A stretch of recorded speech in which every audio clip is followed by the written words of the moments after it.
আসসালামু আলাইকুম সুপ্রিয় দর্শক সবাই কেমন আছেন। চলে আসলাম আগামীকাল বুধবার 5 আগস্ট 2026 এই মুহূর্তে পাওয়া দেশের উপর তীব্র ঝড় বৃষ্টি, নিম্নচাপ, ঘূর্ণিঝড়, বন্যা এবং আবহাওয়ার খুবই গুরুত্বপূর্ণ সম্ভাব নিয়ে।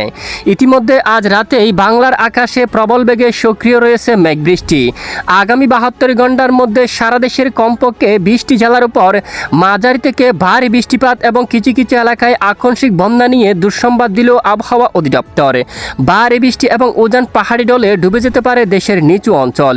বেশ কিছু এলাকায় জলবদ্ধতা তৈরি হতে পারে, আকস্মিক বন্যার পরিস্থিতি সৃষ্টি হতে পারে।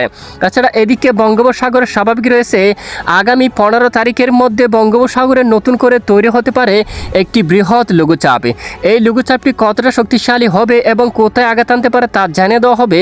আজ রাতের মধ্যে ঢাকা, খুলনা, বরিশাল, চট্টগ্রাম, রাজশাহী, রংপুর, ময়মনসিংহ, সিলেট এবং পশ্চিমবঙ্গের একাধিক জেলার উপর আকাশ প্রচণ্ড মেঘলা থাকতে পারে। সঙ্গে কিছু কিছু এলাকায় অস্থায়ী দমকা বা জোড়া হাওয়া সহ বিক্ষিপ্ত বজ্রসহ মাঝারি থেকে ভারী বৃষ্টিপাতের সম্ভাবনা রয়েছে। প্রিয় দর্শক, আগামীকাল 5 আগস্ট থেকে শুরু করে আগামী 7 দিন পর্যন্ত কেমন থাকতে পারে দুই বাংলার আবহাওয়া।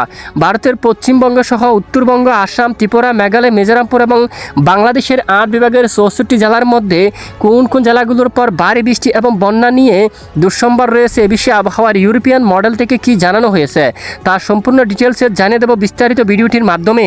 ভিডিওটি শেষ পর্যন্ত দেখবেন। ভালো লাগলে লাইক করে, আমাদের চ্যানেলে নতুন দর্শকে এসে থাকলে চ্যানেলটি সাবস্ক্রাইব করে পাশের বেল বাটনে ক্লিক করে রাখবেন। আর ভিডিওটি আপনি কোন জেলা থেকে, কোন অঞ্চল থেকে লাইভ দেখছেন অবশ্যই কমেন্ট করে জানিয়ে দিবেন। ইতিমধ্যে সরাসরি চলে যাব আমরা উপগ্রহ রাডার স্যাটেলাইট ইমেজের উপর। বর্তমান এই মুহূর্তে আজ রাতের আকাশের পরিস্থিতি যদি আমরা একটু দেখি, দেশের একেবারে বেশিরভাগ এলাকায় আকাশ মেঘলা, বলতে গেলে সারা দেশ জুড়ে আকাশ মেঘলা রয়েছে। সকাল থেকে বেশ কিছু এলাকায় আকাশ আংশিক মেঘলা নিয়ে পরিষ্কার রয়েছে। অনেক অঞ্চলে বৃষ্টির মাত্রা অনেকটাই কম ছিল। ইতিমধ্যে রাতের মধ্যে বেশ কিছু এলাকায় মেঘ বৃষ্টি সক্রিয় হয়ে উঠেছে। খুলনা, বরিশালের দিকে আকাশ একদম মেঘলা বর্তমান। এদিকে প্রথমে যদি আমরা একটু খুলনার দিকে দেখি, আজ রাতে খুলনা, সাতক্ষীরা, শিবনগর, যশোর, লোহাগাড়া আকাশ একদম কিন্তু ঘন কালো মেঘলা রয়েছে। সঙ্গে কিছু এলাকায় বিক্ষিপ্ত বৃষ্টিপাত হবে, তবে বেশ কিছু এলাকায় আকাশ মেঘলা থাকবে, বৃষ্টির সম্ভাবনা কম। এদিকে বরিশাল, ঝালকাঠি, পটুয়াখালী, ভোলা, মির্জাগঞ্জ একদম মেঘলা থাকতে পারে আকাশ এবং সন্দ্বীপ, হাতিয়া, চট্টগ্রাম, ফটিকছড়ি উপজেলা, খাগড়াছড়ি, রাঙ্গামাটি, কুতুবদিয়া, কক্সবাজার, চকরিয়া, এদিকে দেখুন টেকনাফ সহ আকাশ একদম দেখুন ঘন কালো একদম আকাশ মেঘলা থাকতে পারে, বৃষ্টির সম্ভাবনা কম থাকবে। কুমিল্লা, ত্রিপুরা রাজ্যের একাধিক জেলায় এবং হোমনা, নরসিংদী, ব্রাহ্মণবাড়িয়া বেশ কিছু এলাকায় ব্যাপক আকাশ মেঘলা থাকবে। এদিকে সিলেট থেকে শুরু করে বালাগঞ্জ, জগন্নাথপুর, চাতকবাজার, ঝামচাপুর, চরকাই, বড়লেখা, জাকিগঞ্জ আকাশ একদম মেঘলা থাকবে। এদিকে উত্তরবঙ্গের বেশ কিছু এলাকায় রাজশাহী বিভাগের সকল জেলার আকাশ মেঘলা থাকবে।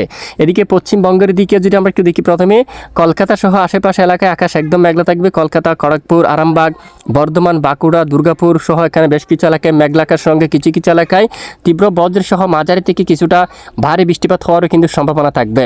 এরপর আগামীকালের আবহাওয়ার আপডেটে যাচ্ছি আমরা। আগামীকাল বিশেষ করে বুধবার 5 আগস্ট বিশেষ করে দেখা যাচ্ছে বেশ কিছু এলাকায় মেঘলা আকাশের সঙ্গে মাঝারি থেকে ভারী বৃষ্টিপাত হওয়ার সম্ভাবনা থাকবে। এর মধ্যে উত্তরবঙ্গের জেলাগুলোর উপর ভারী বৃষ্টি হতে পারে, যেমনটা শিলংয়ের এদিকে ভারী বৃষ্টিপাত হতে পারে, চিরাপুঞ্জির দিকে ভারী বৃষ্টিপাত হতে পারে। ভারী বৃষ্টির কারণে জলবদ্ধতা তৈরি হতে পারে, বন্যার পরিস্থিতি সৃষ্টি হতে পারে উত্তরবঙ্গের বেশ কিছু অঞ্চল জুড়ে। এবং দক্ষিণাঞ্চলীয় মাঝারি থেকে কিছুটা ভারী বৃষ্টিপাত হতে পারে, যেমনটা টেকনাফ, কক্সবাজার, উখিয়া, চেনমাটি, নাইক্ষ্যংছড়ি, চকরিয়া, কুতুবদিয়া সহ এদিকে বেশ কিছু এলাকায় কিছুটা মাঝারি থেকে ভারী বর্ষণ হওয়ার সম্ভাবনা দেখা যাচ্ছে আগামীকাল বুধবার 5 আগস্ট। এরপরে এদিকে রাজশাহী বিভাগের বেশ কিছু এলাকায় বৃষ্টিপাতের সম্ভাবনা থাকবে, যেমনটা এদিকে পাবনার দিকে শাইলকোপা, নাগারপুর, সিরাজগঞ্জ, সিংড়ার এদিকে বৃষ্টিপাত হতে পারে।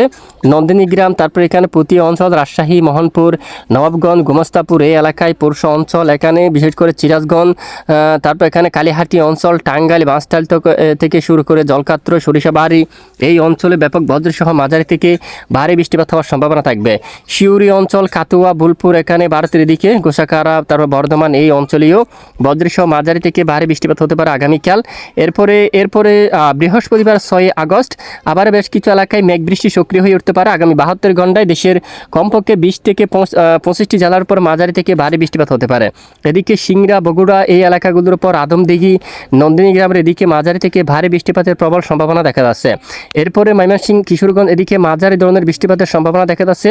খুলনা বিভাগের কিছু কিছু এলাকায়, এদিকে চট্টগ্রাম বিভাগের বেশ কিছু এলাকায় মাঝারি থেকে কিছুটা ভারী বৃষ্টিপাতের সতর্কতা রয়েছে। হাটহাজারী, চট্টগ্রাম, ফটিকছড়ি আগামী 72 ঘন্টার মধ্যে, হাতিয়া, সন্দ্বীপ, রাঙ্গামাটি, লংগদু, কাকড়াছড়ি এখানে যদি মহান রবের হুকুম হয় আগামী 72 ঘন্টার মধ্যে এখানে মাঝারি থেকে ভারী বৃষ্টিপাত হবে। এরপরে বৃহস্পতিবার দেখুন 6 আগস্ট সারাদিন দেখা যাচ্ছে দেশের আকাশ একদম মেঘলা থাকতে পারে। খুলনা, বরিশাল এবং ঢাকা বিভাগের অনেক এলাকায়, দক্ষিণের বেশ কিছু এলাকা জুড়ে মাঝারি থেকে ভারী বৃষ্টিপাত হতে পারে। শিবচর এখানে বিশেষ করে মাদারীপুর, গোপীনাথপুর, মকসুদপুর, ফরিদপুর, দোহার, মুন্সিগঞ্জ, ঢাকা সহ এখানে অধিকাংশ এলাকায় মাঝারি থেকে একেবারে ভারী বৃষ্টিপাত হওয়ার সম্ভাবনা থাকবে। এরই মধ্যে আমরা চলে যাব বঙ্গোপসাগরের পরিস্থিতি কেমন থাকবে। আপাতত বঙ্গোপসাগর স্বাভাবিক রয়েছে। দেশের উপকূলবর্তী জেলাগুলোর পর সর্বোচ্চ 30 কিলোমিটার পর্যন্ত দমকা বাতাস প্রবাহিত হচ্ছে এবং কবে থেকে উত্তাল হতে পারে বঙ্গোপসাগর। ইতিমধ্যে দেখা যাচ্ছে মূলত আগামী 10 তারিখের পরে বঙ্গোপসাগরে একটি নতুন করে বৃহৎ লঘুচাপ সৃষ্টি হতে পারে, যার কারণে দক্ষিণ বঙ্গোপসাগর এবং মধ্য বঙ্গোপসাগর উত্তাল হয়ে যেতে পারে। এখানে বাংলার উপকূলবর্তী জেলাগুলোর পর, চট্টগ্রাম বিভাগের উপকূলবর্তী জেলাগুলোর পর কক্সবাজার সহ বেশ কিছু এলাকা জুড়ে ঘন্টায় 40 কিলোমিটার বা 45 কিলোমিটার বেগে আবারও দমকা জোড়া হাওয়া কিন্তু প্রবাহিত হওয়ার সম্ভাবনা থাকবে। তবে নতুন করে বৃষ্টিপাতের সতর্কতা পেলে অবশ্যই আমরা জানাবো, তো সঙ্গে থাকবেন। এ হচ্ছে আজকের আবহাওয়ার আপডেট। এতক্ষণ সাথে থাকার জন্য অসংখ্য ধন্যবাদ।